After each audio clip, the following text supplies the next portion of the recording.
There's something in the paper today. Metro North trains collide near Grand Central. Two trains without passengers collided in the Park Avenue tunnel early yesterday. You know what it is? They're all on drugs. Everybody's on drugs. How about what? We don't even have to go to the Metro North. Have I already forgotten? Look what happened in August when that drunkard with a soft, cushy city job, you know, all the rejects from the chain gang end up working for the subway system. Do you ever deal with the token clerks? Oh, that's a fine group of very obliging people. The customer is always right.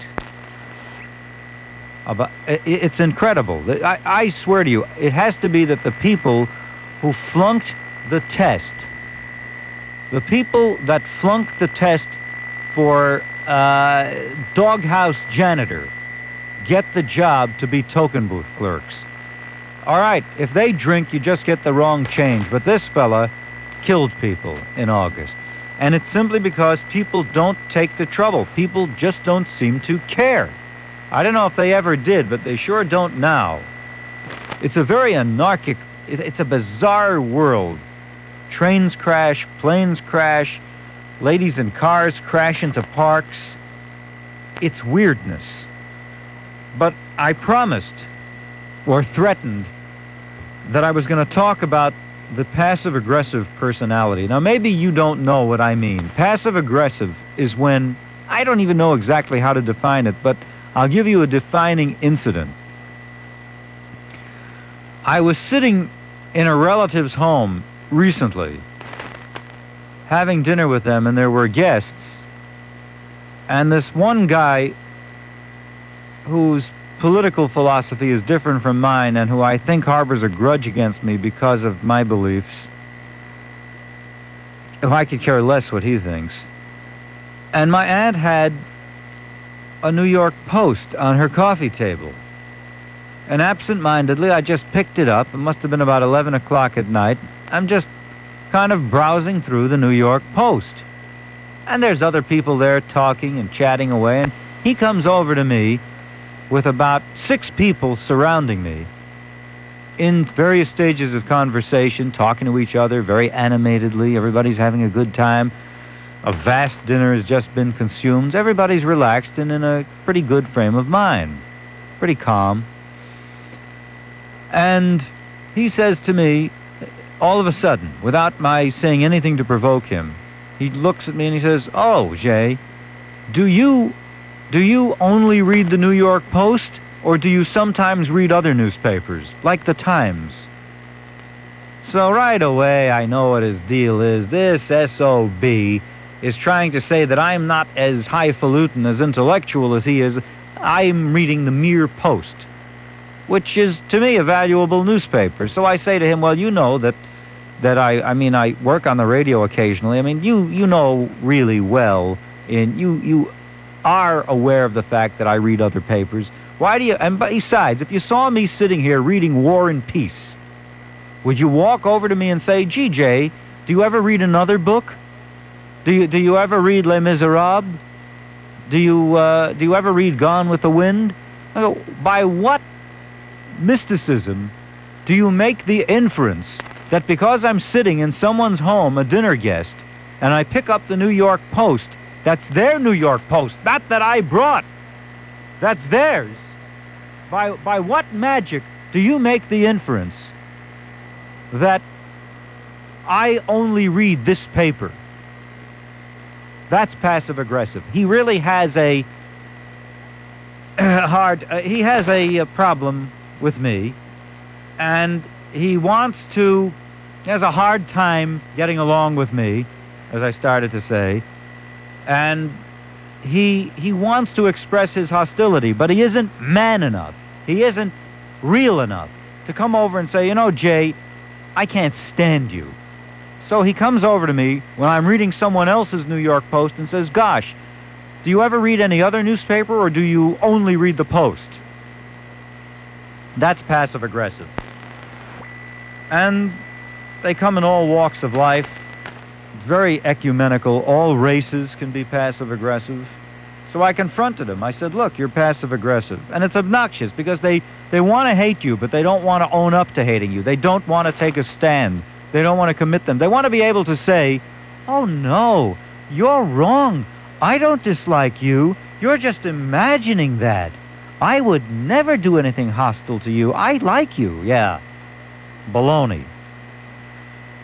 So the other example of passive-aggressive, when somebody's just in a bad mood or doesn't like your face, this happened to me today.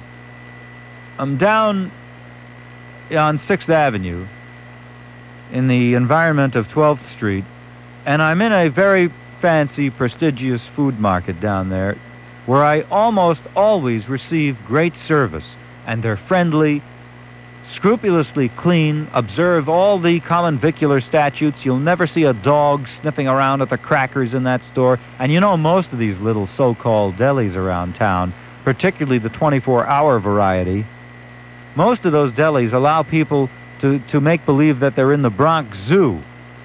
Everybody's walking dogs in these stores, and any candies or any potato chips or any cakes that are within 2 feet from the ground are fair game for dogs to sniff and to lick and to paw. And I've seen this all the time. Sometimes they even are so crass as to just allow their open baked goods, like they have the Italian bread in the paper wrapper, folks, and they leave these 3 inches off the ground. And I give you my word of honor, I am not conning you, ladies and gentlemen. I've seen many, many times dogs sample the Italian breads in these 24-hour delis. And I go over and I say, you know, there are common vicular laws. Dogs are not, this is not a dog food restaurant. They're supposed to be outside. But they will never, ever, ever restrain these potential customers from bringing Smokey or Fido into the human food store. And the reason why is the same reason that luncheonettes won't ever dismiss smokers. They don't want to lose the trade. They're afraid they'll insult somebody. They're not afraid that you'll get dysentery from the dog or rabies or amoebas. They don't give a damn for that because you'll get it after you went home. And you might not be smart enough to remember there was a Cocker Spaniel in the Twinkies. All right. Let me get back to passive-aggressive. So I'm in this store where that never happens downtown. It's a very posh store, very lush, all the finest imported produce, and all kinds of exotic cakes and everything. It's a good store. It is. Very fine store. And I walk up to the counter where they have the prepared food, and they have some of the best tuna fish in town. And the man comes over to me, and they have a lot of guys there who are old pros. They're 60 years old. They're family of the store. They're clean. They don't look like the kind of riffraff that normally works in food stores in New York that just look like they got out of a Turkish jail. And if a girl walks in with an extra amount of hair on her arms, they usually say, so what are you doing tonight, baby? All right. So, but this store, it's usually refined, all-American, older men, pros in this business. They've been purveying foodstuffs and the finest quality esculents for years. Guy comes over, the wrong guy comes over to me.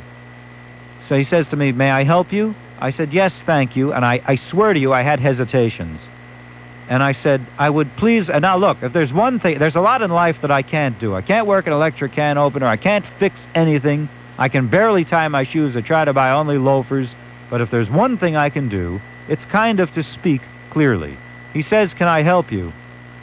I'll get to the phones in a second, I promise. Liz is waiting, and a few others, and I'll give the phone number. He comes over to me and solicits me and says, may I help you? I said, yes, thank you, with reservations in my mind. I said, would you please give me, I promise I said please, would you please give me 1.25 pounds of the tuna fish salad? So he goes and he gets the container. He walks back 4 feet, gets the container, walks back to me, and he says, that was chicken salad, right? And right away I knew. I said, I had this SOB pegged. I didn't like his face, and I knew damn well he heard me say, I said, I didn't get angry, didn't roll my eyes. I said, because rolling your eyes is really effeminate. A real man doesn't roll his eyes. But a real man says, hey, bleep you. You know damn well what I said. Don't play games. So I didn't do that either. I was tired, and I've been walking around in the humidity. I had to be dressed up today. I won't tell you why. And I said, no, I said tuna fish salad, please. He said, okay, that was 1.5 pounds, right? I said, no, that was 1.25 pounds. He said, okay. So he proceeds to put in about 5 pounds of tuna fish salad into the container. And I see what he's doing. I know vaguely what 1 pound, 1.5 pounds looks like. He puts it on the scale. It's supposed to be 1.25 pounds. I'm exaggerating. It's 2.5 pounds. So he goes back. He takes his spoon, ladles it out. He's making a complication out of it that just had no basis in logic. This, ladies and gentlemen, was passive aggression. He didn't like me for some reason. I can't imagine why. I'm not an abrasive guy. But do any of you know someone who's passive-aggressive? Have you had experience with this kind of tormenting personality? I'll give you one more example, and then I'll get to the phones. 212-391-2800, 391-2800. True story. I had a friend for years, recently dismissed into the status of ex-friend. Rather, I should say, ex-non-friend. A cousin from whom I've been estranged for many years because he helped my uncle swindle me out of a rather substantial inheritance, got in touch with me in 1987 begging my forgiveness. So I asked this friend, who purports to be a lawyer, would you please write this letter for me? I won't be logical. I'll get all excited. I'm too emotionally involved in it to reply to him. Tell him why I'm estranged from him. Tell him why I have doubts about resuming our cousinly relationship, and spell out the legal issues as well for him, will you? He said, well, of course I'll do it. 5 years later, he never even wrote the first word. And I'd ask him, why don't you do it? Why don't you do it? Well, I have to make a living. Well, the plumber's coming. He always had an excuse. So recently I knocked him off as my friend. Today, I get a letter from this guy. Not a letter. He doesn't write a return address. He's probably afraid I'd send it back to him. I get an envelope with my name and address scrupulously spelled out, and I open it, and I see it's from him because I used his address at one point for this cousin had this address. And it's a letter 5 years later from the same cousin who this guy said he would answer for me in 1987. You get the picture? Passive aggression. And after we discuss this and anything else, later I'll tell you the story about how I was viciously and brutally attacked for the second time in the Strand bookstore. Thrown out in the street in a heap and threatened. Liz, you're on WOR. Thank you for stopping by. Hello, Liz. Hello there. Hi. Right. Okay. Hey, Liz? Jay. Yes, Liz. Liz, I don't want you in the command center of any airplane that I'm flying. Why I'm not? having my doubts about your sobriety. Why not? Well, talk. Do you have something to say? Yeah. Okay. I discovered a certain difference between the sexes when I was a teenager. I discovered another major difference tonight when I was talking with my husband about the accident in Washington Square Park. Yeah.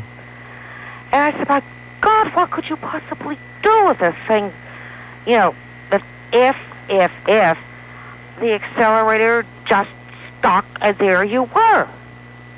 And you couldn't possibly brake. And my husband said, you turn off the ignition key. Yeah, that makes sense. But, you know, the woman was elderly, and she probably didn't have the presence of mind to do it. And when you're in that panicky situation, your adrenaline is flowing, you freeze. Right.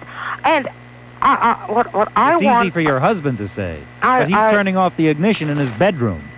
Well, I don't mean... Well, no, he was turning off the ignition at the dinner table. I didn't mean... But what I want to bring up is that it was slightly after the flood that I took driver's training in high school. The They Johnstown never, flood? ever gave us training in that kind of situation. We had to memorize all kinds of things about your speed in this district or that district or whatever. But Hello? But basic,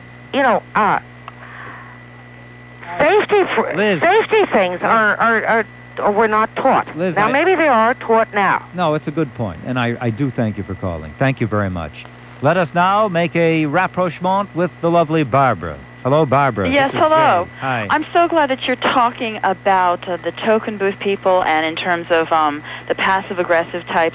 About 2 weeks ago, a terrible thing happened to my mother. She's in her early 70s, and I don't know if everyone knows or not, but since my mother's older, I know about it. The MTA, for the subways and buses, have half-price fares for the people over 65. Yes. And so what you do if you're an older person is you go and you buy a token. At the same time, you get a little half-fare ticket. It looks like the transfer that younger people use. So she wanted... I know. Boris Rose sells me his. Right, I know. Anyway, so she goes up, as she does all the time, with her... it's like this little transfer thing, and she's only going ahead of a few people and just wanted to slip it in. It wasn't rush hour, no problem. Usually they'll just take it as the other people are getting tokens. Well, this person said to her, "Get online, lady. Don't push in front of everyone else. This is a token booth person." So she got online, and when she got up there, my mother is a very nice person. She said, "Well, I hope," she said, "you're obviously, not having a nice day." And the man, she said something nice to him, and I said... I never have a nice day. And, she said this to the token booth guy being a little bit sarcastic, but nice. She didn't say anything bad to him. Not only did he start screaming at her, he got out of his token booth and chased her into the subway. No. And I said, I know my mother said, well, I know she wouldn't say anything bad to us. It was like, I was so scared for her. I said, where was the token booth? I want to write someone. I want to call someone. And I haven't done anything. But when I heard you tonight, I just thought people should know about this because this is outrageous. They shouldn't treat older people like that who wouldn't stand there and defend herself. She couldn't. Well, let me tell you, once I went to 23rd Street and Park Avenue, Barbara, and I plunked down a 10, and I said, gee, I'm sorry all I have is a 10. Could I please have one token? I said that like something out of Botticelli's Angels. Right.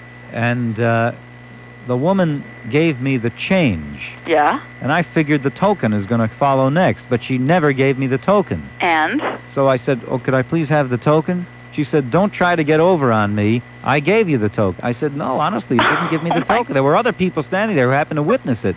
So I said, listen, dear, I did, I gave you a 10, and you gave me back $8.75. That's what I got. I didn't come here to break a 10 for a fee. So she said, no, and I couldn't get the money out of her, so I just hopped the turnstile. No, I didn't, well, I went in the gate. Right. I don't hop turnstiles. That's another crime-fighting radio host. Right. He hops turnstiles to fight crime. Right. But how does a woman 70 have such a young daughter? Let's see. Well, you don't sound more than 29. Oh, a couple of years more, but not much more. Well, she had me pretty late in life. Oh. It wasn't so much in style in the late 50s, though. Yeah. I guess my mother was a little ahead of her.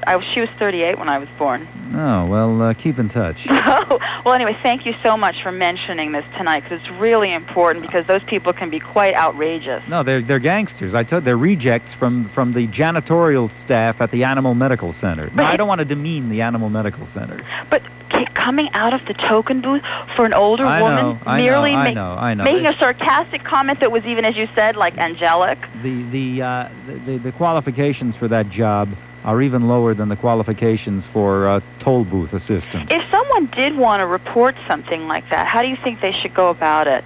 Well, I'd imagine you write to the transit authority, and I'm sure that it'll get thrown in the garbage immediately, very expeditiously. Thank you, Barbara. Ladies and gentlemen, the number here is 391-2800, 391-2800. Anybody familiar with passive-aggressive individuals? Share it with me on WOR.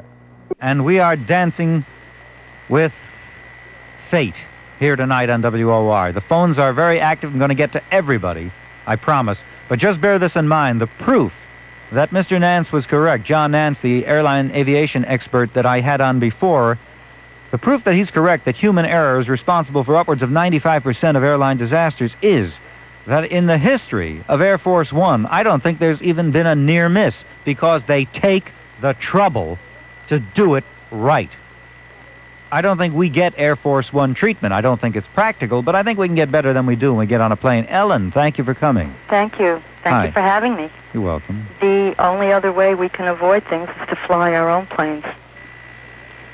Yes? Yes. No, I'm Oh. just commenting on what you just said, okay. that perhaps we could all learn how to fly and rent little four-seaters and fly ourselves around. Well, sometimes One day it might happen. Sometimes I fly in my dreams, and unconsciously I'm capable of flight. Well, that's supposed to mean you want to escape something.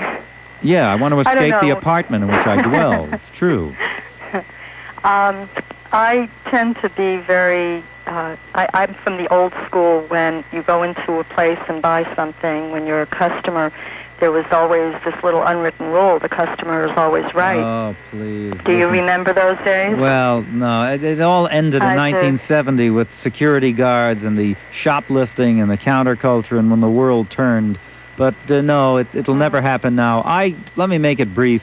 I'm walking by the Strand bookstore. I pick up a book, The Evolution of Marriage in Western Culture, $1. I walk in. I'm carrying a hamburger in a white bag. I'm not walking through the turnstiles into the store. I'm merely walking to the counter when the big beast of a security guard says, "You got to check your bag." I laughed. You know, this is the same outfit I was on here about 2 weeks ago. They made me check my rice pudding. So that was the contretemps then. This time it was a hamburger purchased in the same place. And I said, "Look, this is ridiculous." I spoke to the owner, and he said, I took it up with him last time, and he said, "There's no need to do that." He said, "Oh, yeah, you got it." I said, "No, you don't." Finally, a very nice young woman at the counter said, "No, you're wrong," to the security guard. It's not necessary for him to check his little hamburger. He can come right here to the counter. He doesn't even want to go in the store. So I get on the line. I'm waiting at the counter, and then I summarily observe 5 people, men and women, walk in with huge backpacks, shoulder valises, suitcases. And I say to him, he's only about 8 feet away, I said, "Why are these people allowed to go in when my bag was suspect? This tiny little bag here that's laughable, and they're walking in there with the portmanteau."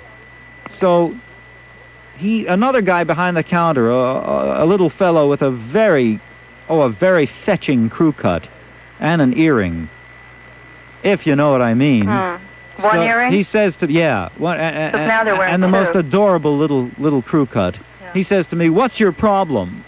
And he said, "Come here and tell me your problem." I said, "I'm online. I don't want to come there. I'm not going to get off the line." So he comes to me. He summons the guard. He takes the book out of my hand all of a sudden, throws it someplace, and says, "Come on, let's throw him out." So the guard, this big beast of a guard, picks me up with this little dancer in tow, and they deposit me out on the street on Broadway. So I said, "All right, I'm gonna talk to the owner about this." So he says, "You're not going to let you talk to the owner. We're not going to let you in the store." I said, "I'm going to call him." So I go home that night, and I know the owner's name, so I call him. I looked him up. Turns out his son-in-law lived in the apartment where his name was listed. I tell the story to the son-in-law. He says, "I'll tell him, but you call him in the office." I call him in the office. The next day he wasn't in. I called him the day after that. He was in. I said, "Listen, I want to tell you about something that happened to me in the store, and I'd like to do it in person, about 15 minutes of your time, and I was abused verbally and physically. And my attorney witnessed this, unbeknownst to the store personnel, and I'm not going to sue you, but I could if I wanted to." So he says, "Well, I don't have 15 minutes in person, but tell me over the phone." I said, "Fine, I'll tell you over the phone, but I have 3 hours on the radio." So, but I'm not going to embarrass him. I'm still going to give him a chance to make do. That's too bad. So, well, maybe I'll come by again. If the guy doesn't own up, if I don't get satisfaction, I'll reveal the man's name and exactly what went on in that store, and maybe I will sue him. It's just that every But- single person so should be a valuable customer. Well, I said to them, look, these guys, so the little dancer guy comes out of the store. He says, "You want me to kill you?" I said, "You couldn't kill a cockroach." So, that's the way it stands now. But that's a far cry from the customer is always right, Ellen. Yeah, you could say that again.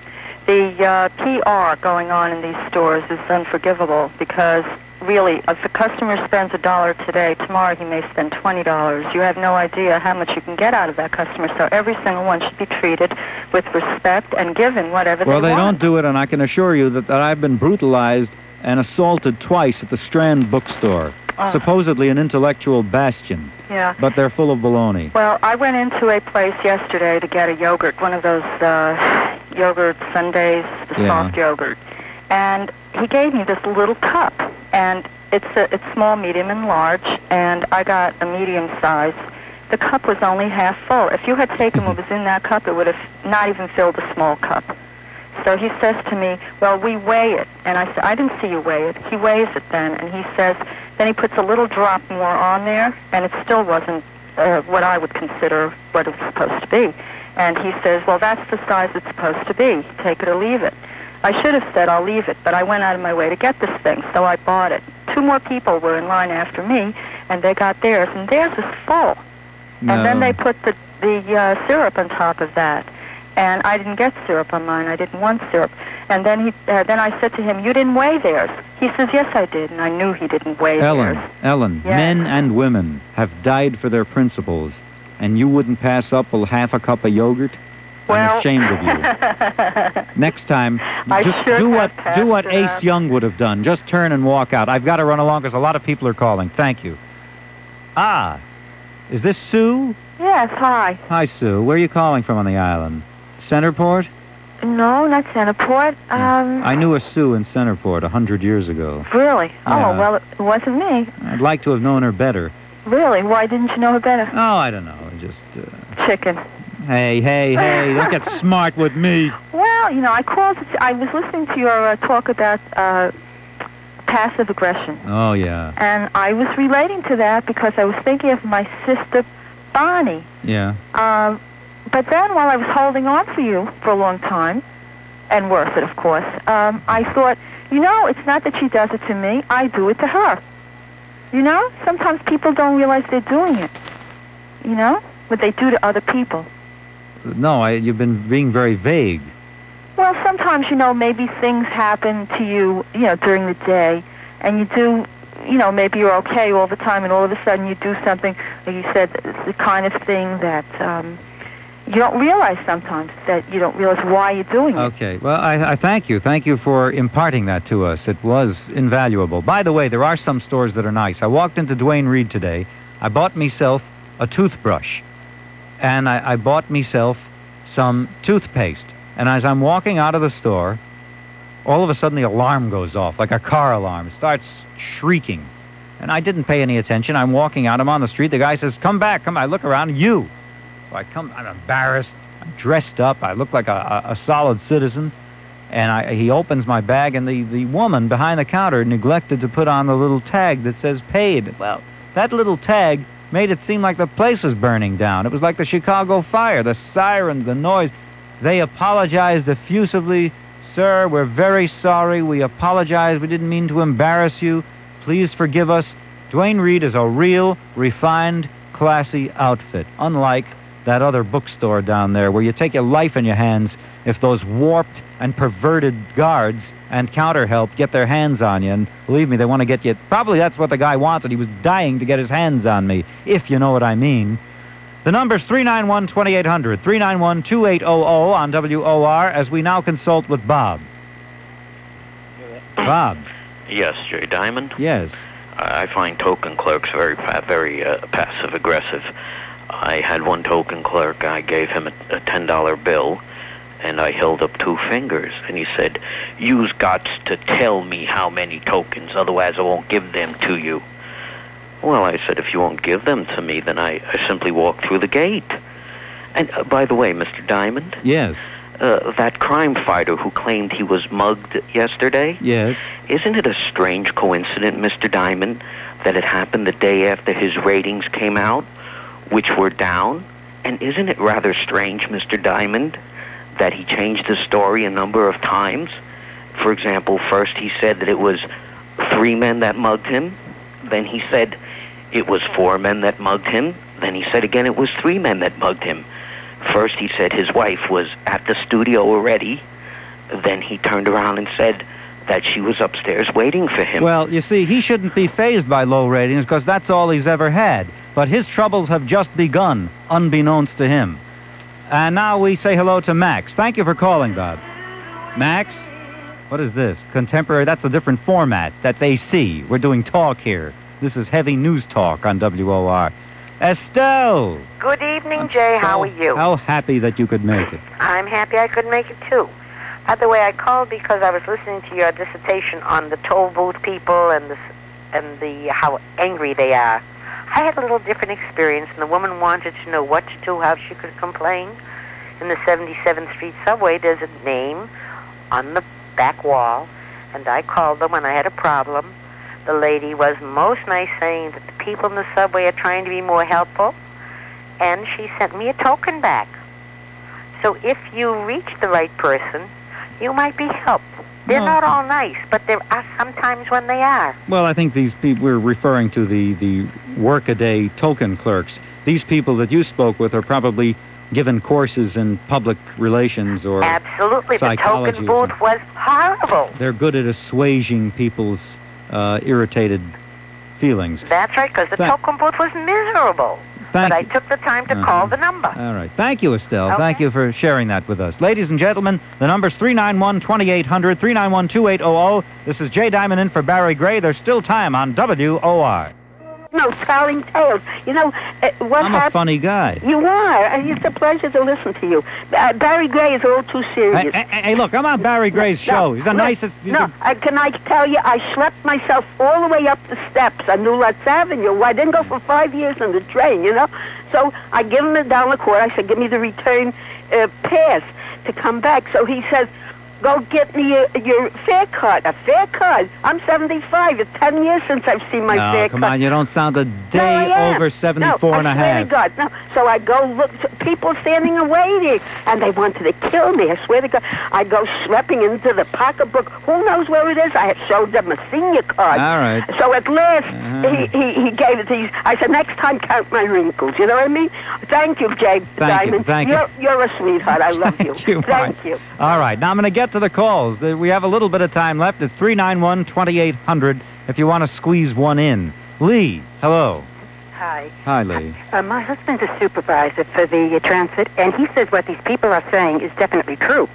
But when you make one mistake, they do listen to the letters. Because my husband's job, when they send the letters from J Street, they black out the sender's name and address. And he goes to the booth, and they have to answer to those letters. But what he says is that what they should do, the people who have the complaints, on the booth, the clerk is supposed to put a badge number. It is right on the booth.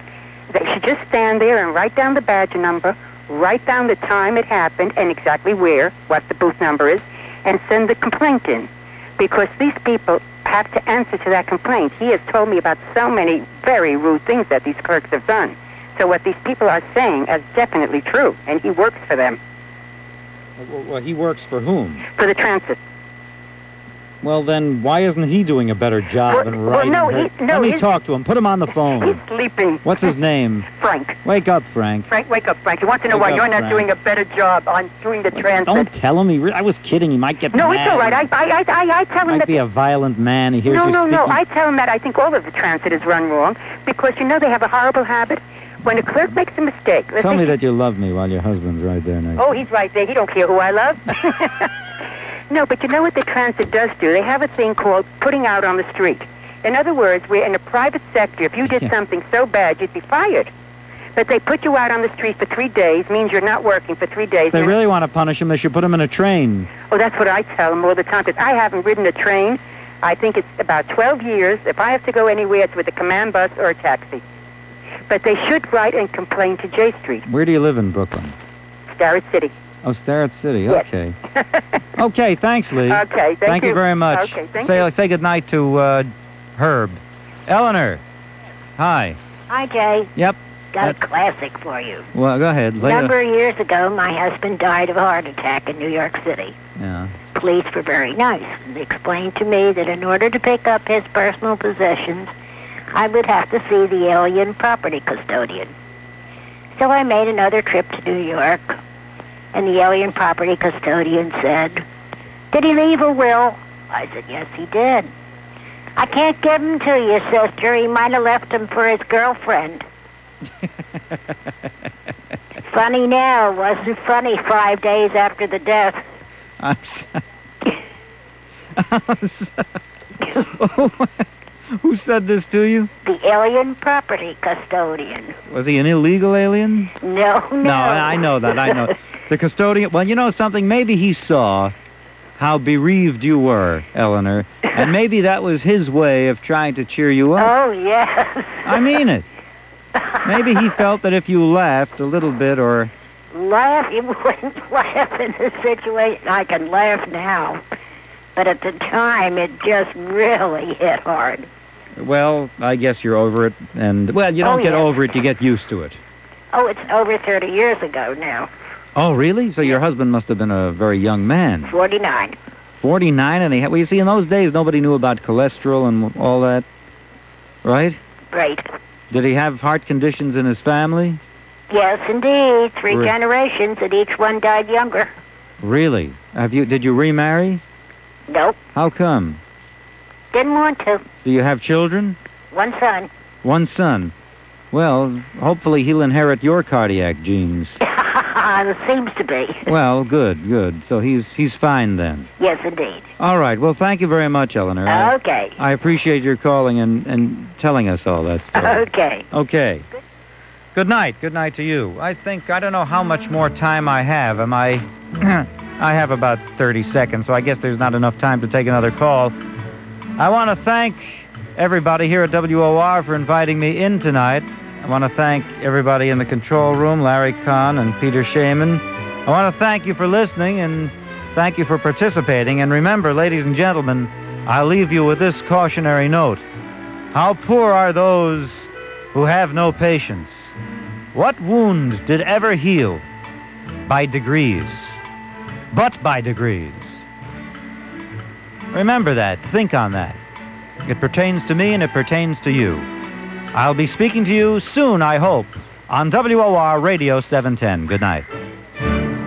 Thanks to you, America's most listened to talk station is New York's #1 AM radio station, AM 710. At air last night, or did I misconstrue? Well, of course, the Most Honorable Elijah Muhammad teaches us that a devil is more of a teaching than a color. He never said the white man was the devil because of his color. But when you look at the deeds collectively of white people for the last 500 years, yet even the last 6,000 years, you will see that the Caucasian people have not manifested the behavior of God, but much more so the devil. And so when we say that the white man is the devil, it refers to his deeds. Well, what about the deeds of John Brown? Well, again, sir, as I said last night, there's an exception to every rule. Most Honorable Elijah Muhammad teaches us that there are some good Caucasian people. And so John Brown, being a man who loved justice, the principles of justice and truth, over and above racism or any white supremacist notions, is a man that certainly should be honored and respected for his dedication to the freedom of black people. Would you extend that state of grace to people such as Eleanor Roosevelt, who worked with the underprivileged in her youth, and the millions of other people of the Caucasian race who have devoted themselves to the social services and helping the impoverished and underprivileged? Well, I think it's sufficient to say that a tree is known by the fruit it bears. And to those Caucasian peoples who are fair-minded and who desire to see justice established in the society, then their deeds speak for themselves. But when we speak, we are speaking of the collective, overwhelming sentiment among Caucasian people that allows the vast majority of Caucasian people to believe that they are better than the dark peoples of the earth. And this kind of thinking is the thinking of a devil. So you don't really feel that all Caucasians are demonic? Well, we would say this, that those that are not demonic are so few and far in between when you look at the total picture, that they are absolutely incapable of making a change. They're ineffective because of their small number. What percentage would you say are not demonic? Well, I don't know the percentage. I would not be able to put a percentage on that. Well, would you say it's 50%? Again, I wouldn't want to put a percentage on. All right, but most of them are demonic according to your thinking. Would you say that they are beyond redemption? Well, sir, again, what is a devil? We have been taught in Christianity that the devil was a man underneath the ground with a red suit on and a pitchfork and a tail, manipulating the evil in the world. But as we study the teachings of the Most Honorable Elijah Muhammad today, under the Honorable Louis Farrakhan, we are quite convinced that the man that has caused mischief and evil on the face of the earth is Caucasian people. Now, the history is certainly indicts Caucasian people. Now, if you want to prove that you are not that, then the burden of proof is on you. All right, we're going to get to our calls momentarily, but what if a white minister of a Protestant denomination said the same thing about blacks?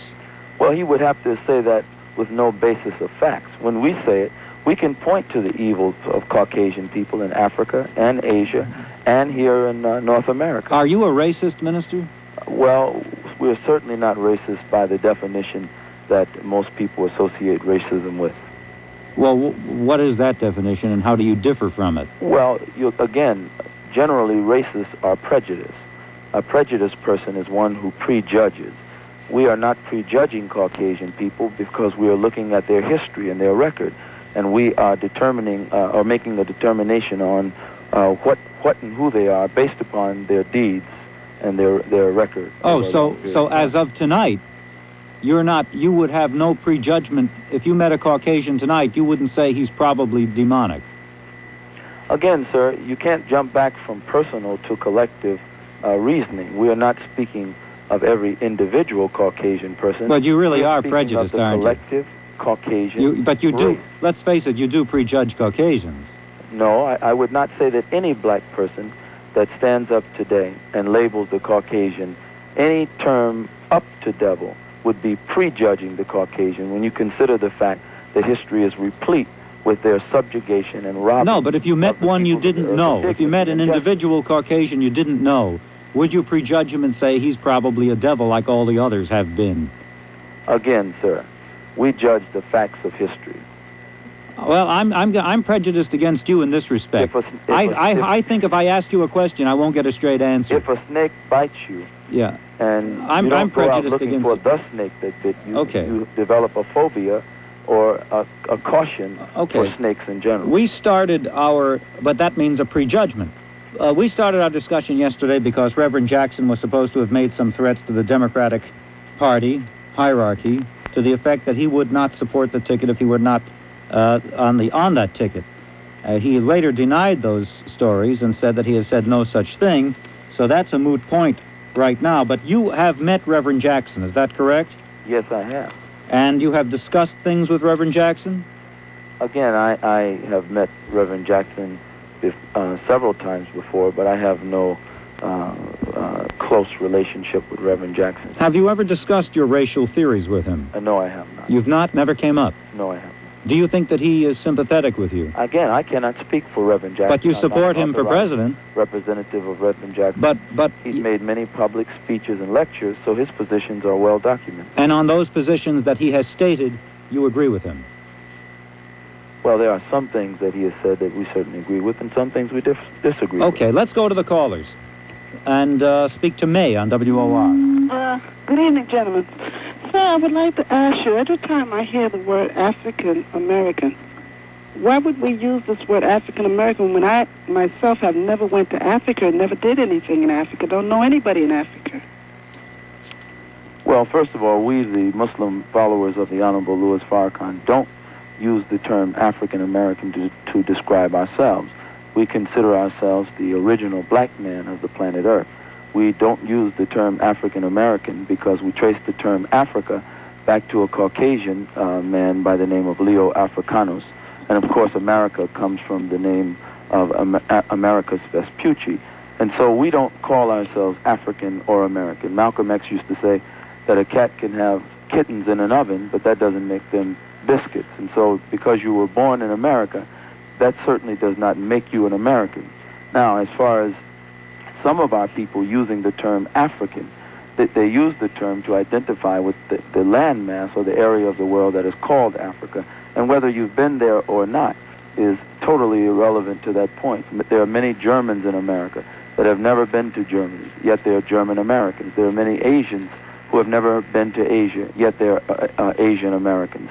And so we as black people must not run from who we are, but at the same time, we cannot settle for one slave master's name for another. We must go back to the original. Well, name listen, of the black man. I feel that I know who I am, and I feel that the black man should know and the black woman should know who they are. And it's not the point of running from one slave master to the other. Believe me, I'm a black woman, and I definitely respect my black men. Yes, but they have to show a little bit more. What can they do for the black people itself? Yes, ma'am. We talk about we can't do this, you're going to do this and do that. What can a black man offer a black person? Could you give us anything? Jobs? Housing, food? Well, no, absolutely. you can't, because In we fact, all land on the welfare. Absolutely. In fact, the Honorable Louis Farrakhan has given the black man and woman a new way of life. He has taught us how to clean ourselves up, how to put cigarettes down, alcohol, drugs, how to live a clean, moral, law-abiding life, and work hard, pooling our nickels, dimes, dollars, and quarters together, united for collective action. And so he's giving black people jobs all around the country. He's changing the lives of young people who were formerly wayward youth in this society. And so in the word, in the wisdom, and in the way of life that he has given to us, that is certainly an abundance of good that is being offered to black people. Well, maybe he is, because maybe, but let me tell you, there is a long way to go, because most of these black people, I see my people on the corner, they're killing their own people. Yes. They're selling drugs. I don't see. Now, why don't we, as you as a black man and me as a black woman, let's get on these corners and tell these black boys, stop this mugging, stop the killing. Mabe, do you think they're killing each other because of the white devil? No, I think they're killing each other because they just found a way of killing and stealing. That's in a person. It's not because of white or black. The people are, when you got it in you, it's in you. If you're just going to be nobody, you're going to be nobody. Right now, if you get something, even you, sir, I'm talking to my African brother, even you, if you get something and you see your black brother want it, if you walk out in the street, he will take it from you, whether you preaching about black brother or not. Yes, ma'am. And this is happening, and we know that, and I know it. What do you say to that, Minister? They just born bad, unlike the pure black youth who are made to be criminals. Well, I think if you take the St. John's case or the Central Park case and contrast those cases with the Mike Tyson case, clearly in both situations there were rapes or alleged rapes that took place. Yet in both the St. John's case and the Mike Tyson case, the word of the black plaintiff, the black defendant, or the black victim was not given the same weight. In the St. John's case, there were 6 defendants. 3 of the 6 turned on the other 3. Yet, with the word of the 3 that turned on the other 3 and the black victim, they could not convict the other 3. No, but I mean, let's say, let's talk about East New York, where blacks routinely shoot blacks. What? And so I don't think the question is, are white youth discriminated against? I think the question is, does the society view black youth as criminals? And I think the answer would be yes. And so generally blacks are more victimized by the criminal justice system, whereas when we go to court, we generally just find us. But do you think, how do you explain black on black crime in East New York when they put bullets into each other? Well, black on black crime is a problem. And in the Nation of Islam, we are working feverishly. But they're not put up. I know you're working feverishly. We're working hard to amend this condition. But again, this crime did not start in a vacuum. Black people were taught for the last 437 years that we were nothing, that black life is valueless. Right. And so, as the scripture says, as a man soweth, so shall he reap. How many... You can't plant corn in the ground, sir, and get watermelon back. All right. You can't plant... Minister, with all due respect, your answers tend to be long-winded. I have many people who want to talk to you, and I think you want to talk to them. But you tend to get asked one question, and then you never stop. So I'm just going to ask you to try to be a little more succinct. Yes, well, the point is clearly that the society has directed black youth into a direction that promotes crime but that's and not antisocial true. behavior. That's not true. And I'll tell you the proof that it's not true is how many black mayors are there in the United States? How many black people are in public positions? How many are in the Justice Department of the United States? Sir, 1 out of the every education? 4 black men in this country are either in prison or on parole or some other court supervised. I don't think you want to brag about that. You cannot say... Why are you boasting about it? You cannot say that blacks are disproportionately bad. you cannot say that blacks are disproportionately evil. No, I think that a lot of the blacks who comprise that 25% and 42%, as was just published by the report in Washington, D.C., I think that they have had a state of mind cultivated by so-called black leaders to make them feel as though they are at war with the rest of the United States, Well, and that they're antisocial, and that their antisocial acts and acts of defiance against society are really an act of black self-assertion. And I submit to you, That's Minister, absolutely that is a crock absurd. of baloney, and I'm saying baloney advisedly. That's absolutely absurd. They're not going to jail for fighting white people. They're going to jail for selling drugs that they don't bring into the country. The irony is that once you have hate instilled in you, it knows no racial boundaries. You see, hate is purely egalitarian. Once you hate anybody, you hate everybody. Kevin, you're on WOR. And who, sir, would you say are the authors of hate in this country? Yes, hello. Yes, I'd like to say, I'm getting very tired of white people trying to put black people on a guilt trip in this country. African people came here in slave ships. We were stripped of our culture, our language, our whole system of thinking. What we are today, we are in fact a creation, a manifestation of white society. Now, that woman that called just before me, I used to think the way she did, but I can guarantee you she has not stepped 1 foot outside of this country. Kevin. When I go to the Caribbean, when I go to Africa, I see nothing but love from black people over there. Why do There's so no many black on black crime over there. You can't stand here and tell me that black people in this country are in their right mind, and it is caused because that's our nature. We were made this way by white people. White people are the cause of every single problem that blacks have on the face of this planet Earth. Every problem? Every problem. Every major problem. All the violent acts that white people... Who created the weapons? Who created the guns?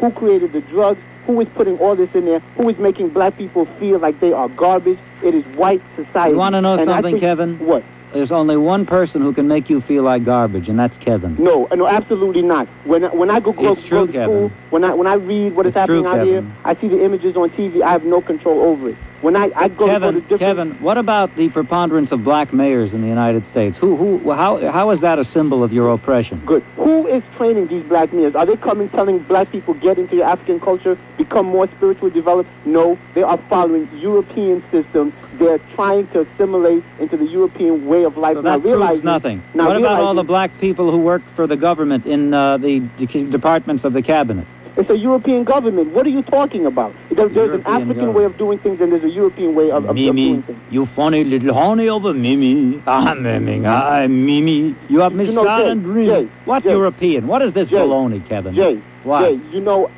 I think your racism is coming out tonight. I know there is a way that you are talking to Mr. Mohammad that I don't find this way that's the way whites talk to other whites like David Duke or Michael Levin of City College. No. Whenever you talk listen, to David that's Duke, not true. It is true. You will not put me on the defensive. I'm not intimidated by you in the studio or on the street, pal. Let me straighten you out about something. Whenever you call and you talk to people like Michael Levin, I haven't never spoken to the man. No, I'm not just you per se. I'm talking about white people who do interviews in radio stations. They have dialogue with these people, even though they say they disagree with Michael Levin or David Duke. Here you are talking down to Minister Mohammad. I'm not talking down to him. In a way, you're even mocking him. How dare you? And I think that's because of your white supremacist attitude. Yeah. You have no respect for black people. You want to know something? In the end, I have more respect for black people than you do. Oh, really? Yes. Well, I'm sure of it. Then let me ask you a question. Why is it that you whites, and I heard you yesterday morning talking about, you ride the train, and, how many of you people would like the people that you see on the train to meet them, to be in a room with them in a restaurant? You see... I didn't say African Americans. Hold up, Jay. You white people call black people animals, mutants... I never do. Humans, criminals. Now we are saying that we want to separate. We, the criminals, Listen, Kevin, stop making a speech. And now you white people I have never called any... I have never... Listen to me. I don't call people... All right, get rid of him. I can't stand it anymore. But the young man makes a very... I'm really shocked to hear you say that. He makes a very important really surprising point. Me. At the same time, with the rise of Pat Buchanan, David Duke, that white Americans are saying they're tired of black people. All right, the Honorable Louis Farrakhan is saying, then let us separate. Let us separate. All right. So the white man, all these people want to talk to you. If you want to integrate, with the white man, he criticizes you, and if you want to separate, he No, I don't criticizes. criticize. I got news for you. And I don't mind if I would just as soon live next to a black person as a white person. I'm not prejudiced in the least. I don't want to live next to a lowlife, white or black. Plain Well, I and think simple. there's been a lot of integration in the bedroom, but not enough in the boardroom. Well, all right. Charlotte, but wait a minute. That's not true, though. There are blacks on many corporate boards, and then if they're in the boardroom, this guy's answer is, you see how hypocritical you are? If this guy's answer is, when I tell him that blacks are integrated in a middle-class society, he says, well, that's a European society. It's no good. We shouldn't be. No, Here you're I think- complaining that you're not in the boardroom, and if No. you're in the boardroom, you say, well, that's European. No. We shouldn't be with them. No, what he's saying more is that token integration of a few hand-picked Negroes that enlarge a black middle class, while the underclass of black people is expanding on a daily basis, is not going to satisfy the masses Well, of wait our a minute. Then if you were integrated fully and completely to your satisfaction, would you still call for separatism?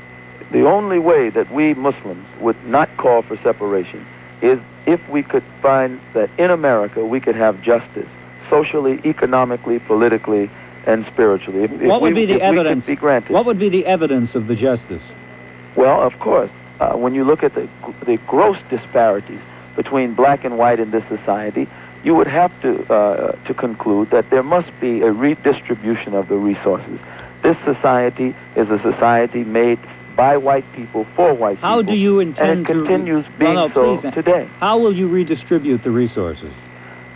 Well, I think that's the thing that the politicians are perplexed about now. But how would you do it? But one of the ways that we would approach this is to first develop a mind for fairness.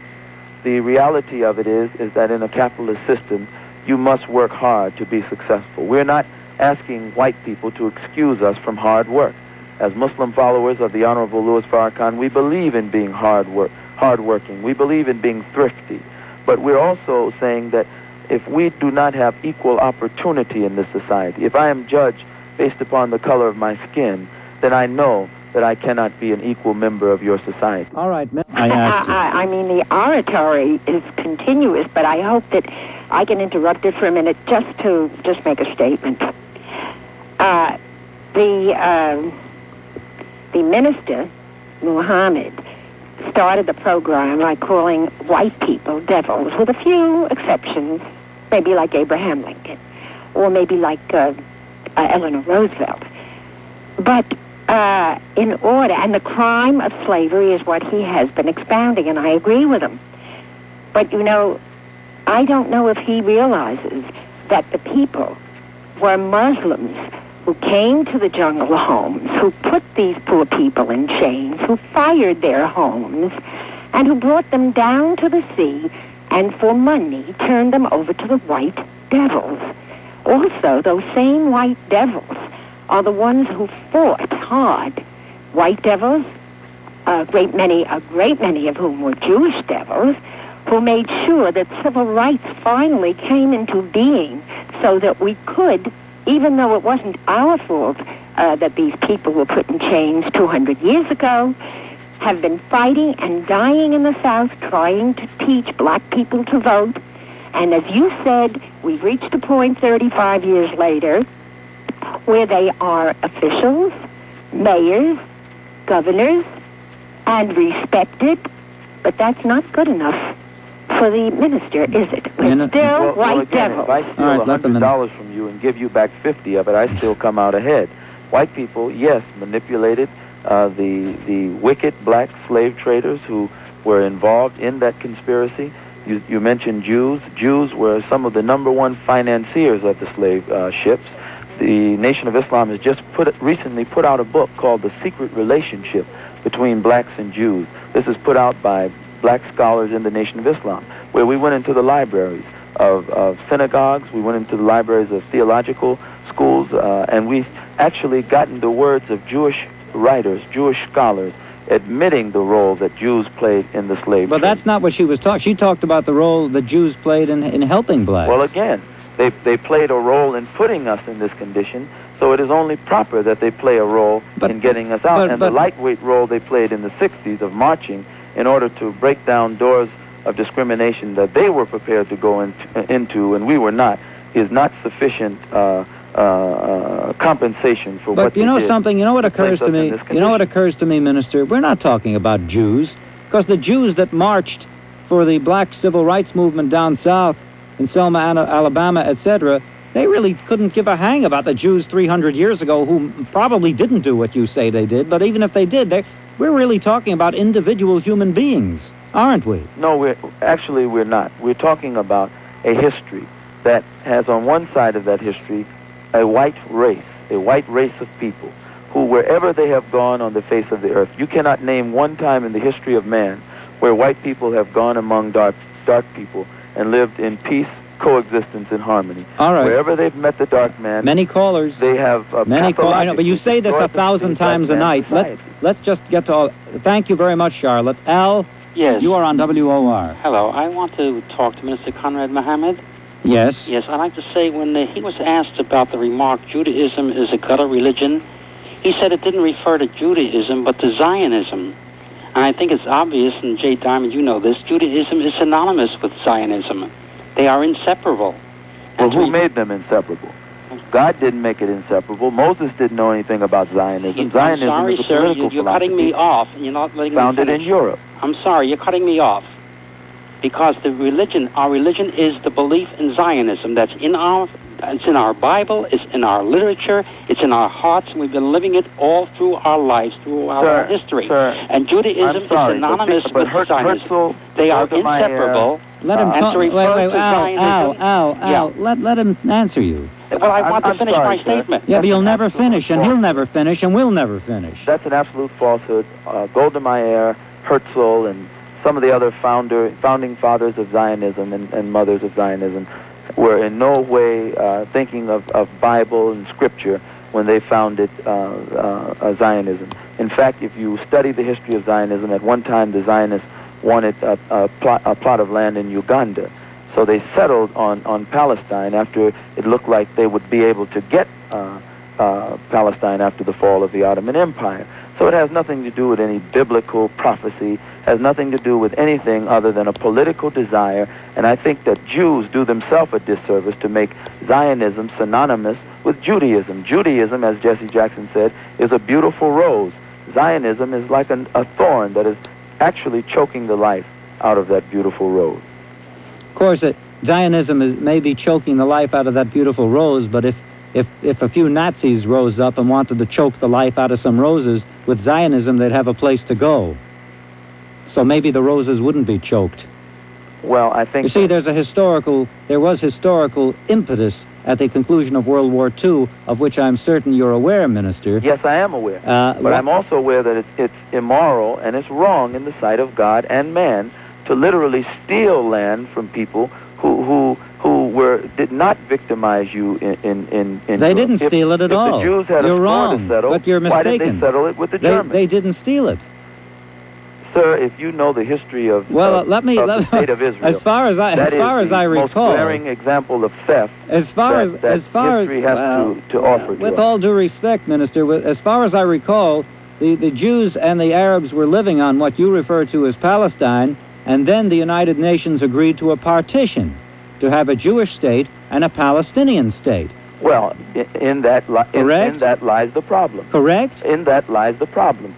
The United Nations had no right to partition the land of the Palestinians, just as the same governing bodies had no right to partition they were both the land living of the there. Vietnamese, and that's they why made the Vietnamese well, let fought me ask America you this. Do you and actually ran America out of their country because America has rather arrogantly felt that she had the right to partition the world. That's why Africa is partitioned. That's why the Middle East is partitioned. Do you agree to a Palestinian state these days? Pardon me? Do you feel there should be a Palestinian state these days? Absolutely, there should be a. Well, there was one in 1947. And it is the epitome of racism. Before the Grand Mufti told them. It is the epitome of racism for Jews who have actually stolen the land from the Palestinians now to turn around and say the Palestinians don't deserve a homeland.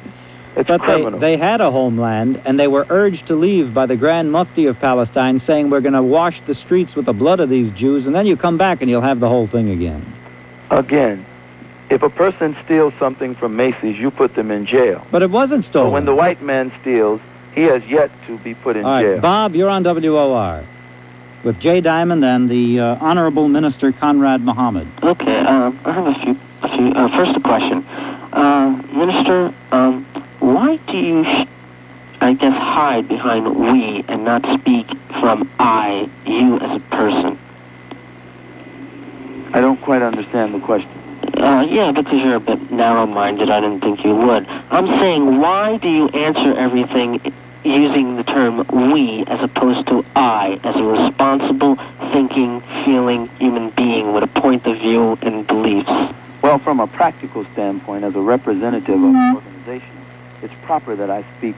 Well, I want to know what you want. I want to know what you're thinking. That's larger than myself. I think you're hiding behind we. If you permit me to answer your question, you answered it. So yeah, it's a you answered it. You asked a question, and I'm okay, trying I'm sorry. to Go ahead, answer it. And on a personal level, my leader and teacher, the Honorable Louis Farrakhan, teaches me never to speak independent of God. And so when we say we are speaking in terms of us, the individual, and the God that backs us up. Oh, okay. And just as a statement, I really think that you are teaching hatred by teaching and preaching of separatism, and you're very narrow-minded, and I really feel sorry for you. And well, actually, quite to the contrary. We, the Muslims. Yes, of course you would, because you can't even. You're not even listening to what I say, because you see, you have your justice, you have your way. Although I owe you nothing, but you would want from me. But you have your justice. It's in your mind. It's what you've determined it to be. And if we all had our justice, then we'd have real friction in this world. But if we had a collective justice, not a separative one, then maybe we can make things work out. But you preach hate, sir, and you hide behind Louis Farrakhan, and you hide behind we. You don't even have the common decency or the capability to be responsible and talk from I as an individual. And that's why I don't take in what you have to say. Well, first of all, we, the Muslims, believe in freedom, justice, and equality for all, regardless of race, creed, class, or color. We believe in justice for all. Even devils? But I think that it's really interesting, and as the masses of black people listen to white people... You believe in justice for devils, too? Pardon me? You believe in justice for devils? Again, we believe in justice for all, regardless of race, creed, class, or color. It's the white man that started the color thing. We never like to deal in color. In fact, it's an insult to a decent human being to have to deal in color. Many callers waiting. Let's go to Joanne and then Dorothy. Joanne? Yes, I'm interested in what the minister is saying, and I'm wondering if he believes that true Egyptians were Africans. Are we as Jewish people not owed reparation for being held as slaves by Egyptians? First of all, there is no record in history, in Egyptian history, and Egyptian history is the oldest written history that we study closely today, of any people called Jews languishing in their society in actual history. The Bible talks about this prophetically, but there is no actual history of this in the Egyptian society. This is why Anwar Sadat, when he sat at the base of the pyramids with Walter Cronkite and Mr. Begin in 1977, I believe, when they had signed the peace accords, Cronkite said, "Isn't it wonderful we sit here at the pyramids that were built by Mr. Begin's people when they were in bondage to your people, Mr. Sadat?" And Mr. Sadat said, "I'm sorry, but we have no history of that." I see in the Quran it's That's not the prophetic. first point that I'd like to make. The second point is, you see, those that call themselves Jews that live here in America, you are not Semitic people. You are from Europe. You're from Munich. You're from Germany. You're from Vienna, Austria, Britain, France. But we are all from one people, sir. The true Jews... No, sir. We are all from one people, just as you are. have always been dark people. Semitic people have always been dark people. And it is the Semitic people, the Palestinians, and other Arabs who are being persecuted by the Europeans who are not Jews. In fact, right in Israel, if you want to look at the society of Israel, the darker Jews are at the lower end of the socio-economic scale, while it is the European Jews, the white Jews, that continue to dominate that society as they do all other societies. All right, my second question is, it is documented that there were 1,200 slave ships that came over to the United States with 300 persons per ship. Approximately 2% were Jewish-owned, how does that make the Jews the people who enslaved you? Well, again, you need to get this book, The Secret Relationship Between Black Perhaps you want to get the book that I read. There's not one word that we wrote in this book. These are actual words of Jewish scholars who detail. We have rolls and records and laws of Jewish people. In fact, I'm looking at one right now. All right, Joanne hung up. Dorothy, you're on WOR. Dorothy. Hello? Yes. Yeah, Jay, can you hear me? Louder. How is it now? Better. Okay. Mr. Mohammad. Yes. First of all, it is your habit, it seems, that you constantly call Elijah Mohammed the Honorable, right? Absolutely, the most honorable. Yes, the Honorable Louis Farrakhan is how we refer to Is this the same Elijah Mohammed who slept with 6 of his women parishioners and caused a scandal in the Nation of Islam? Well, you're referring to the most honorable Elijah Muhammad. Yes. Any scandal, No, don't give me a sermon. any scandal that was created by the media, no, it was not. who rather errantly misrepresented the domestic life of the most honorable Elijah Muhammad. The most honorable Elijah. Miss, if you permit me. I heard what you said. I have to finish 3 points, and I don't want to get roped into your sermon. Talk, Dorothy. He will not bother you for a few minutes. Now, can I continue, Jay? Go and talk. Okay. Now, this Honorable Elijah Muhammad slept with 6 women. I don't know how many of them he had children with. Malcolm X subsequently left the Nation of Islam because of the scandal. And when Malcolm X was assassinated, it was an inside job done by other members of the Nation of Islam. Now, Farrakhan, who he also calls honorable, has been condemned by the United States Congress. So it's not just the Jews who criticize Farrakhan. It's the entire United States Congress has criticized him. Now, I have a suggestion how... Quickly, Dorothy, quickly. Wrap it up. I have a suggestion how they can separate and get a country of their own. Quickly. Okay. Don't be verbose. Let them go to the United Nations and do what Israel did. Let the United Nations vote on their request that they're not happy in America. All right, good. Hold. Hello? Yes. Yeah. Yes, I'd like to make a point. First of all, it is actually an honor that the United States Senate repudiated the Honorable Louis Farrakhan. That's comparable to the Roman Senate repudiating Jesus. And so if a Senate full of thieves and check bouncers and sexual deviants repudiate the Honorable Louis Farrakhan, then I think he's in good company. Yeah, but I think Ron Dellum's bounced a few checks. And besides, it's the House that bounced the checks, not the Senate. Again, a tree is known by the fruit it bears. Well, what about Ron Dellum's? I think he was the league leader in those bounced checks. But the further point that I have to clear up is the Honorable Elijah Muhammad, the most honorable Elijah Muhammad, as a Muslim, had more than one wife. It was misrepresented in the press, and it continues to be represented in the press today as an immoral. All right, we have to wrap it up again. Sexual deviation. Time flies when you're having fun. Minister, thank you for coming back. Jay, I was say trying the name to 8 times to get somebody to... Catherine, hello. Yes, hi. I was trying to get through to the imam when he was there. Doesn't he know that there are a lot of Palestinians who are Semites, who are blondes, blue-eyed, gray-eyed? And did he never hear of the diaspora, where the Semite Jews had to go into Europe and traveled all through Europe? What about the fact that in West Africa, there are tribes of light, yellowish-brown people that have gray and blue eyes? Let me conjecture what his answer would be, that once the Palestinians take over, then the Palestinians with the gray eyes will have to pay reparations to the darker Palestinians, and then they will be satisfied. And yesterday when he was speaking, I wanted to say that there is not a drop of white blood in Idi Amin, who was a dictator and a murderer of his own people. And what about Mengistu in Ethiopia, who had not a drop of white blood in him? Why doesn't he condemn those men for their evil ways?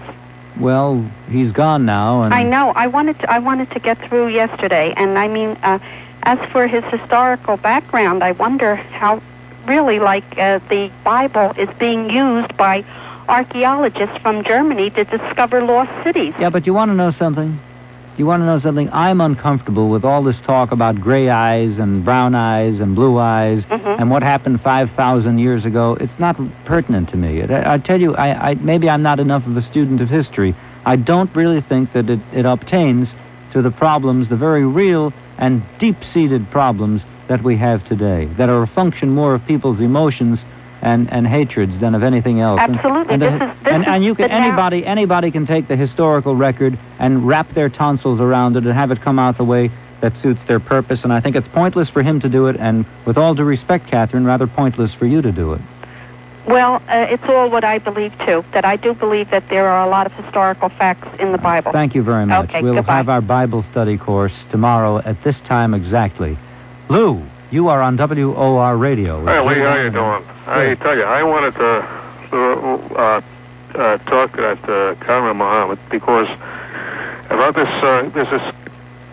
complete distortion and lack of understanding of Zionism, which simply means it's the connection of the Jewish people with the land of Israel. And if you go by the Bible, that's where it starts.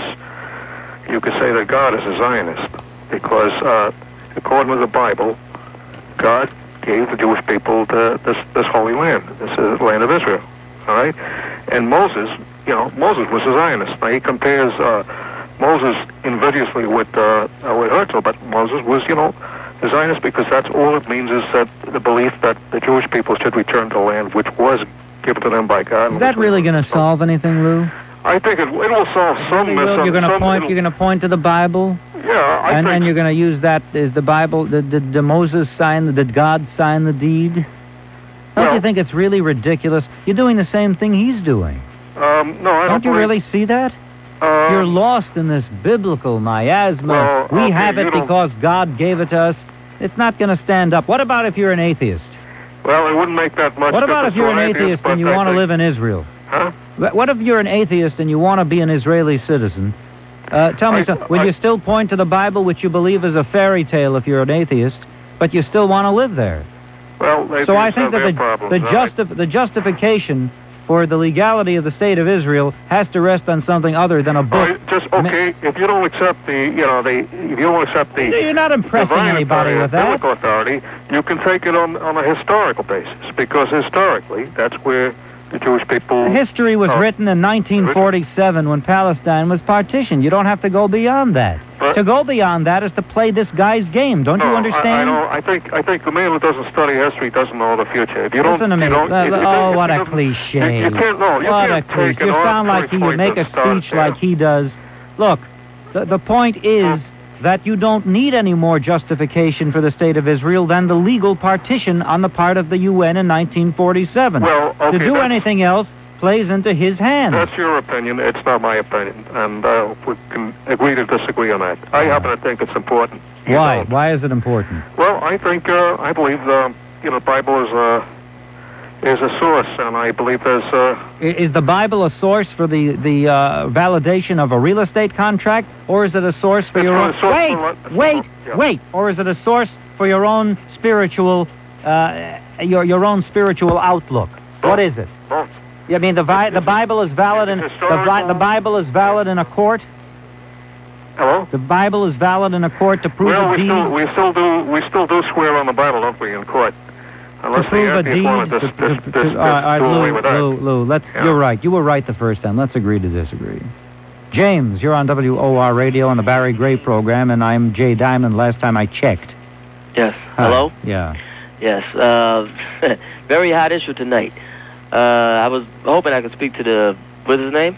Minister... Conrad Mohammad. Right, but I'll address my statements to you.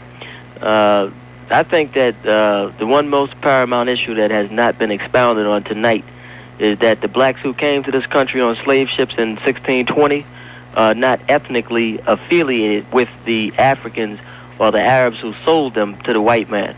because the blacks of the slavery in America. Yeah, but you see where you're wrong. Right. You But see can I where just- you're misguided. No. Well, I think the blacks of slavery in America are the true biblical Jews.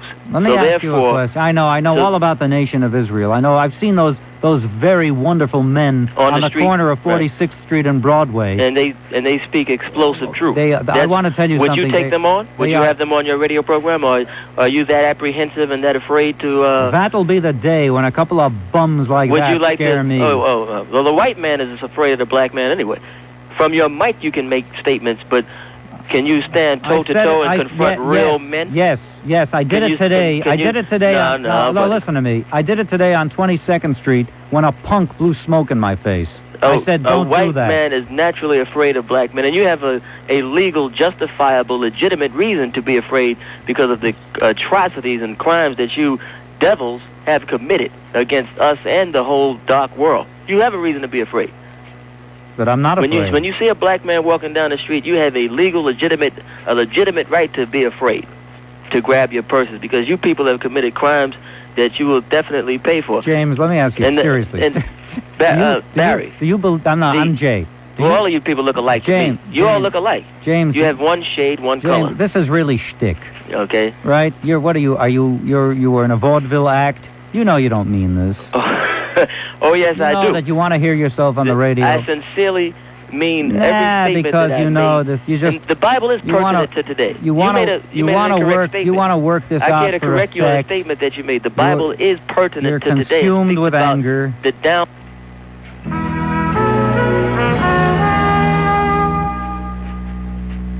Emmanuel people, on now? And how you people. I wanted to talk to James. Hello? Our guest has arrived, Emmanuel Do you know that you have McLittle. leprosy? What's that? Do you know that you have leprosy? That all white people have leprosy? That you have the mark of Cain? Oh, editor. You're the children of Satan. All right, stay there. I want you and to that talk you're to destined somebody. to fall. So I want you to talk to somebody. Russia. Hello? Yeah, go ahead. Who is this? This is Jay Diamond. Am I speaking with the same man? Yeah, Okay, well, Jay. I'm the man. Okay, you're the man, right? Yeah, you're the man. In Job 9:24 in the Bible, it says the earth was given into the hands of the wicked, and you people are the wicked. But the earth was only given into your Let me hands ask for you a a temporary question. time. Let me ask you a question. Jay, do you know that you're Edomite? James, let me ask you No, a question. Seriously No, speaking, seriously. let's not try to trivialize this conversation. All right, now, I want you to understand something. You talk very glibly about slavery, but are you aware of the hundreds of thousands of white soldiers who perished in the Civil War to liberate the slaves, of the abolitionist movement, of the many Christian ministers who proselytized on behalf of the freedom of the slaves? Are you aware of that, James? God is the one that caused the Civil War to happen, so that you devils could lose a little bit of your grip that you had on his chosen people. You know that what we say on the street is the truth, Barry. You know that what we say on in the street is the truth. That's why you don't want James, to really confront us. do you have any parting words? You don't? Any parting words? Yeah. Okay, I would like to say that in the Bible it graphically illustrates the downfall of America, Russia, and your European allies before the year 2000, and that you people which are really Edomites, and you're the children of Cain, and after the flood you're the children of Esau. Well, you know you're what, gonna James? Fall. All of you people are going to fall and go into captivity. James, you can you're even going into slavery under the real Jews, which is the Negroes in America. Have you heard that before? James, thank you very much. The real Jews thank are black. You. James, can I ask you a question? Yeah. Do you have Siri? Hello? Yes. James, do you have a hobby? Do I have a hobby? Yeah. What do you do for fun? Well, I meditate on the affliction of white people. I meditate on Seriously, how I'm not saying this to insult you. I'm serious. You sound like you're nuts. I sound like I'm nuts. Yeah, you sound like you're incapable of rational Well, thought. since you white people have always determined what rationality No, is. you do See, sound nuts. okay, You're just ranting and raving. What excuse do me? you seriously? Are you able to discipline your mind to such an extent as to hold out? Blacks were always taught to discipline their mind to what whites How do have you to say. how do you earn Blacks your? have always been taught to discipline their mind. What is your to white trade? standards. What is your trade? And my trade? Yeah. Well, how is that pertinent to what we're Because it doesn't seem to me that you could have one, How because is you that seem so pertinent crazy. to what, I seem crazy. You seem just as crazy as I. But No, because I don't rant and rave. I make sense when I speak most of the I'm time. not ranting and raving. But you're I'm it's just a drivel of hatred. I'm making perfect, rational statements. All right, what is your and they can trade? be What do you do? proven What's your through job? The Bible. What's your job? Now, I'd like to say this. Whenever What is your job? Whenever a paramount I'm going to point- cut you off in a second if you don't Okay. answer me. What's your I don't job? have to answer you. If you want to. Here, Mary is from Brooklyn. Thank you. This is about the President Perot, who wants to be president. Well, I'm going to pronounce his name Henry Parrott. Parrot. Henry Parrott. Okay. I found out tonight his first name is Henry. Oh, I see. Yeah. Well, my experience with very rich people, I had a sister-in-law who inherited a great deal of money, and I married her brother. A single woman? No, she was Oh. she was married, and she had almost like an illness about money spending, and so she used to keep underwear like for 15 years, sewing the same things and saying that she. This is, why should you have to buy when you can sew? And this was a rich woman. So what I was trying to bring out about a man that wants to be president, I get very worried about people who have these cheap cars who are very rich. Listen. There's a personality trait they have. They become that way. They become so almost sinister in that you have to do what they say because they know what is right, how to keep money and how to do things. If you believe that story about that Chevy, that 10-year-old Chevy, I have some options I'd like to show you. Let me tell you something. He might have that Chevy, but he probably has 9 other cars in hidden garages all through the United States. Well, let's face it, Samuel Walton, the billionaire, the richest man in America, Yeah. drove a little old car, a little Ford or something, never changed it. Of course, that might be because they want a good luck piece or something like that. But this man who wants to be president, that's another story, because he won't be able to change his mind. They put their mind to something. It's almost like a sickness. He's got to have the way he wants it, because that's how he runs his life. And they're very stingy, these people that use these little cars. It runs right through their personality. Well, not all people. Not all people. The rich people. You can't generalize, Marie. $100,000 I don't think you can generalize, but I appreciate your All calling. right, I might be wrong. No, I appreciate your calling, and let me say now hello to Lee on line 4. Hello, Lee. Come in. Hello? Yes. This is Marie from Yonkers. Oh, okay. I thought I heard you saying, Marie. You must have been saying Bonnie. She's stuck on you, Jay. When you talk to her later, think of me. J.D., I called to help you make it big. A what? Louder. I called to help you make it big. You said you wanted to make it big. Oh, you have a gag for me? They're going to bring you back by popular demand. You know that. You know that you're just taking a sabbatical, and you'll be back. Everybody loves you. It's quite conceivable. They will. Trust me. Your time will come, and you will be back. All right, but I don't want to personalize it too much. No, let's not. I just called because I wanted to say something, not to make you morbid. But you know that the blacks that love the whites shall always do so, and the whites that love the blacks shall always do so. And long after we're gone, due to intermarriages and children that are half-breed, and they're not all white or all black, that's when everybody will come together and the hatred will be gone.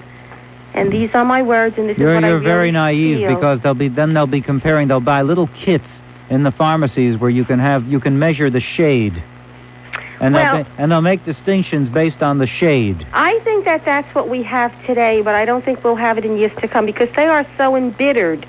The black people are embittered not by us, but by what they've gone through years ago that they never experienced. I don't think that May was embittered. There's not everybody. No, it's not all, and they don't speak for everybody, although they Some talk people that are way. embittered, but it just depresses me. After an hour of it, it's a little bit too much. I But know, and I could I see- promised the minister he could come back on today, and we wanted to give him a fair shake, so we allowed him to do it. And he's entitled to say what he wants, but it just brings me down emotionally when I hear so much rancor, so much real antipathy.